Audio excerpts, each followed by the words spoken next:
A group of CNN panelists and guests get schooled by one of their own, an on-air contributor of that fake news network, after they just go crazy, frothing at the mouth with their insane, unfettered Trump derangement syndrome. Guys, this is going to be a lot of fun. I know you're going to like it. It is just great seeing the liberal tears flow. I don't know about you, but I'm having a little bit of schadenfreude with it. I'm not going to lie. I might have to go to confession for it, but that's okay, all right? Because I'm having too much fun, so I'm going to keep going here. So we're already to the clip, guys. It's going to be a lot of fun. But first, everybody, do me a huge, huge favor here. Like our video, share it around, and if you are new, yes, subscribe to the Resist the Mainstream YouTube channel so we can keep bringing you guys this great, hard-hitting content. Also, for those of you who have subscribed, thank you so much, and we appreciate you coming back. As always, everybody, I'm your host, Darian. Let's get into the show. Just to go back to Susie for a second, the fact that he got to this first and the fact that she is going to have, influence over how the rest of this transition unfolds, whether it's picking attorney general or any of these other high-level positions, I think we ought to all look at this as a wise decision, a good decision, and for everybody out there wanting Trump to pivot or change or somehow whatever you want him to do. He just won a mandate from the American people to execute on the program that he laid out in this election. It wasn't particularly close. And I think he ought to put people in place who are going to do it. That's what the people are asking for. Who will go after his enemies? I mean, that's not what he ran on. Yes, he did. It is explicitly what he ran on. That's not what he ran on. Look at what he said in the past week. He literally said that he was going to exact vengeance. You still don't understand how you lost. He ran on immigration. Don't say me. I'm not a Democrat. He ran on immigration. I'm a journalist. He ran on inflation. I'm not here paid to represent one of the many things he ran on in addition to he ran on the issues that people care about. He ran on the economy. He ran on nobody's saying that he didn't run on those things, but he also ran on vengeance. Yes. He did also run on going after the people who went after him. And journalists. It was a key feature of all of his. Okay, first of all, do I need to state the obvious about how lawfare was waged against Trump? It's not Trump who was running on lawfare and waging wars against his enemies, using the justice system. It's what Democrats actually were just doing in real time. Let's not forget that Trump made a campaign promise back in 2016 said he was going to do a special investigation of Hillary, get her jailed and all that. Well, guess what? He could have done it, and then he decided not to do it because he had an interest of unifying the country. Whether or not we agree with that is besides the point, but it just goes to show that Trump is actively doing the opposite of what these crazy lunatics at CNN are saying. Also, you notice the incessant gaslighting they do? I mean, aside from lying about Trump saying he's going to use lawfare when they're the ones doing it, you have that lady over there, that one with a straight face, say, I'm not a Democrat. No, I'm not a Democrat. I'm just a journalist. Also, Trump is crazy and evil and I hate him. All right, which one is it? All right, you can't have both be true at the same time. Just doesn't make any sense, lady, and the gig is up, all right? You got to stop. People are seeing right through your bullshit. Just saying. Yes, Scott, he literally said, I am your retribution, the Biden crime family, lock her up. Went after Sessions repeatedly for not doing what he wanted Sessions to do, which was to indict Hillary or whoever he wanted to indict. You can want his campaign to have been about, tax reform and things like that. That is not what he said on the stump. Time after time after time. Also he talked about going after his enemies. I'm heartened by the fact that the left still cannot figure this out. Even if you just take the January 6th part of it, he made that a big part of his campaign, that he would, if he were in power, pardon those people. You can't say... So, real quick, do you see how hysterical those people are? First, they're saying that he's ran on lawfare and stuff. Now she's talking about him pardoning January 6th political prisoners. First of all, how do we get there? Second of all, how does that show that he's here to punish his enemies? It doesn't make any sense. These people are just...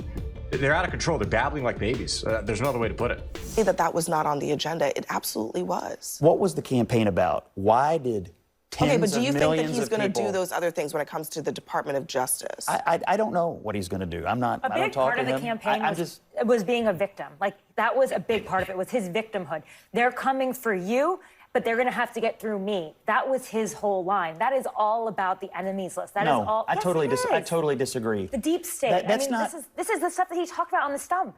Unless you just don't want to listen to him. Those are his own words. I listen. You notice how she's saying that she says enemy list and then brings up the deep state? Well, are you part of the deep state, lady? Because that's the only reason you even be upset about him talking smack about that. Which, I don't know how anybody can like the deep state. Quick little question, guys. Fun fact here, trivia. What is the largest employer of people in the whole entire world? If you guess the United States government, which includes much of the deep state, you'd be right.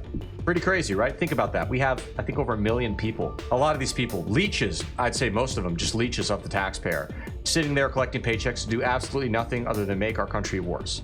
It's truly disgusting, and I can't wait for Trump to clean house. Well, Assuming he does, and I hope he does, and I pray he will. And we need to hold him accountable to make sure he does. I listen plenty. Scott, if you believe that people who violated the Capitol on January 6th committed a crime, which I would hope you would, because they weren't invited in the way they claimed they were, right? They were not there. They didn't go through security the way the rest of us have to go through to get into the Capitol. They were prosecuted. They were convicted.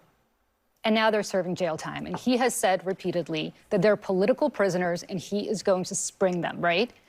What does that tell you about how he's going to weaponize the Justice Department, and on whose behalf? On behalf of people who committed crimes for him, not for anybody else. I mean, I admire your, I don't know if I want to call it naivete or optimism that Trump is going to run on the policies you care about deregulation and tax cuts and whatnot. That's just not what his campaign was about. Well, That's not what he has indicated. With all due respect, I've run more campaigns than you, and I know what campaigns are about, and I know why people walk into voting booths. Why people walk into voting booths and what Trump plans to do when handed the presidency are two different things. These people are just so insufferable. I can't stand it. It's so annoying. Also, you notice how she says she's not a Democrat? With a straight face, she claims that. And then it says on her chyron over there that she's a Washington Post opinion columnist. Really? And somehow you're not a left-winger, huh? You're just this neutral, unbiased journalistic reporter who's an opinion columnist for the Washington Post. You can't make this up. They lie to you right in front of your face while putting their own evidence showing that they're lying. And they have no shame while doing it. Now, let's just see a bit more of leftist raging spurred by our friend over here, Scott Jennings. If you look at the arc of the Biden presidency, he was in really good shape until August of 2021. When Afghanistan happened, he went under 40, she went under 40, and they really lived there until the end of the presidency. He's still there. Why? I'll tell you why. Because he ran and told us that the adults were back in charge, and that was the opposite. Yeah, they of were that. because and Donald Trump was a child. And you know what else? Yeah. And you know what else? He's a the fact that they wouldn't give these 13 service members' families the time of dude. The time of day. I'm sorry, but Donald Trump hates veterans. He called them suckers and losers. He did. He absolutely, despite he has his whole life. He has his entire life. I know you're super emotional. I just. Of course I am. I'm terrified. I'm telling you, the political reality is that when they made that decision. It doesn't matter, but you don't admit that Donald Trump hates veterans. You don't admit it. You deny a man, Chief John Kelly, a Marine. You say he lied. You're still campaigning. You say he lied. It's not over. It'll never be over. It'll never be over. You wish. Yeah, okay, so I think it goes without saying that is insanely unhinged. Let's start off with the whole suckers and losers thing. It's a complete lie, okay? It never happened. It's a bullshit story. I'm so sick of hearing it because it was debunked.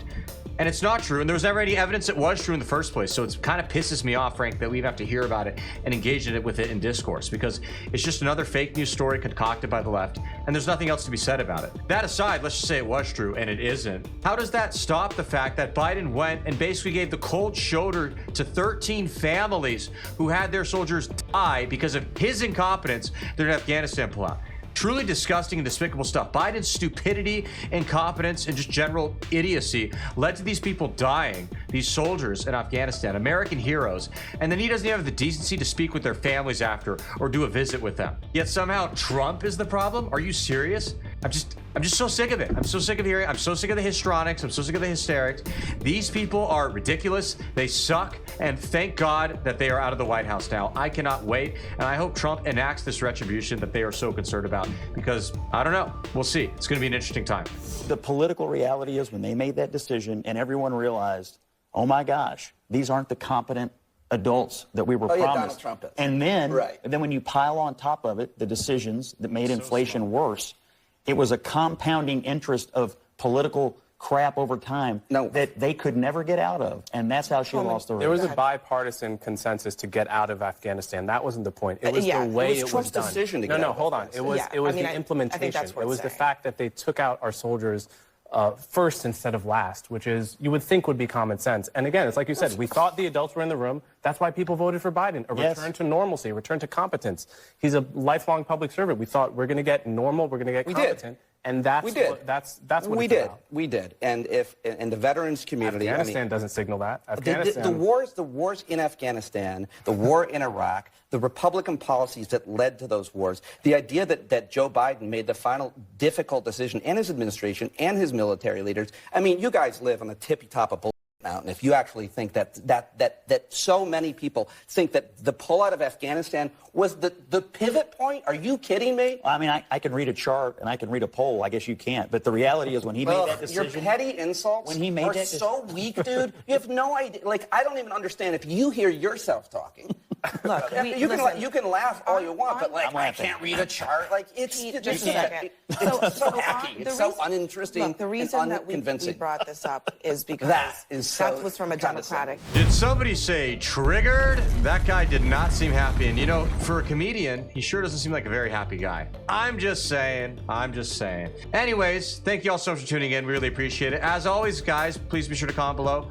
Let us know what you liked about the clip, what kind of stuff you want to see in the future, and we'll see you guys again soon. And most of all, God bless.